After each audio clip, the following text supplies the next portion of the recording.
One munhu ane 21 farms dzakaenzana ne 31,000 hectares plus. But varume 3 vane 500 hectares vari kutorerwa farm kumatableland.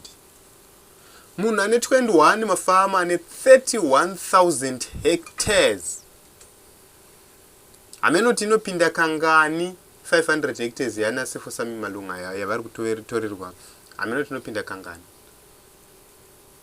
Ndopa unonzwa vamwe vanhu vachiti anzi pamberi neZANU-PF pasine mhandu. Iwewe ndotori mhandu iwewe shamwari, mira ndikudze chokwadi. Paya panonzi pasine mhandu paya. Pari kurehwa iwewe murombo. Because iwewe murombo iwewe ukangopepuka chete. Ndo wakuenda uchinoti ndoda munda. Ndo wakuenda uchinoti unoda a good economy, unoda zvikoro iwewe. Ndosaka vachikuti mhandu. Ndosaka vakashandisa wedra kuti pasine mhandu kuitira kuti mimi mutye kuti mhandu. Saka iwe ukangoti toda zvikoro uri mhandu, toda zvipatara uri mhandu, toda land uri mhandu, toda matitle deeds uri mhandu. Vana vavo vakasiya vava pamatitle deeds. Imimi makapiwa minda isina kana bepa, hapana kana offer letter, hapana kana chii. Kumaruzevha madhara edu ari kungonzi muri kungogara at the mercy of the government, tribal trust land. Hamuna kana chii. Unoziva kuti ndaibvunza mamwe madzimai nchiti imimi muri kuti hanzi land mune mapepa api zvikanzi achavuya. Anouya achibva kupi? Muchiona vana vana Mugabe vane matitle deeds. Imi hamuna kana. Chaunongozikanwa nacho chete ndechekuti ungori musale register rasabhuku. Unoziva pane dzimwe pfungwa so dzokuti ukaona munhu achipupuma furo pachibhurani achidhaya chibhurani chinorwadza so achipupuma furo achiti tichatorwa minda tikasatorwa minda achifurira mamwe madzimai unoshaya kuti chaari kuwana akaroiwa nemunhu akafa zvakaita sei. It's painful, guys.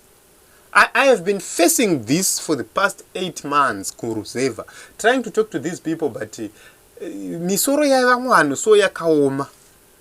They will tell you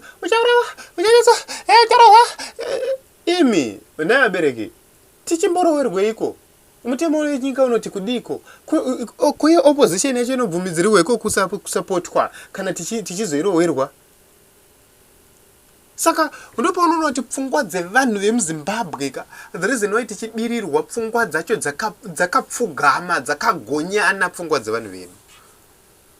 No matter how do you try to show them the way, this is the way we have lived a better life in our lives. Can you please live a better life?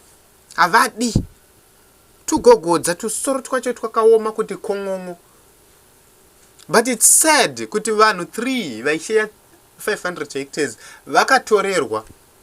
But umwe munhu ane 31,000 hectares. Oita maproperties amenoti mangani kuna na Karikireko. Oita amenoti mota ngani komari dzavakaviga. Vane dzimba ngani kuna na Dubai kupi. Singapore and everywhere.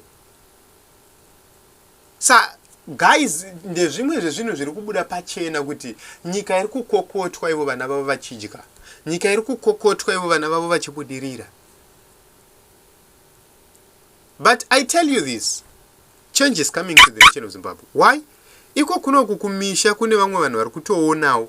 Vari kutotaura kuti varumeka manonoka kuirova misangano, tiri kutoda misangano yacho nachamisa. Register to vote, guys. Change iuye muZimbabwe.